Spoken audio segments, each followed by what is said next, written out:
আসসালামু আলাইকুম। আমি 1 থেকে 5 অবধি হাদিস বলছি। আপনারা শুনবেন এবং মানার চেষ্টা করবেন।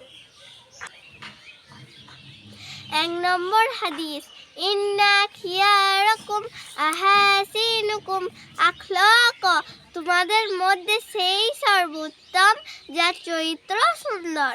2 নম্বর হাদিস, মান সামাতা নাজা, যে চুপ থাকলো সে পরিত্রাণ পেল। 3 নম্বর হাদিস, মান লা ইয়ারহাম লা ইউরহাম, যে দয়া করে না তার প্রতি দয়া করা হয় না। 4 নম্বর হাদিস, লা ইয়াজকুরুল্লাহা মান লা ইয়াজকুরুন নাস, যে মানুষের শুকরিয়া আদায় করে না সে আল্লাহর শুকরিয়া আদায় করে না।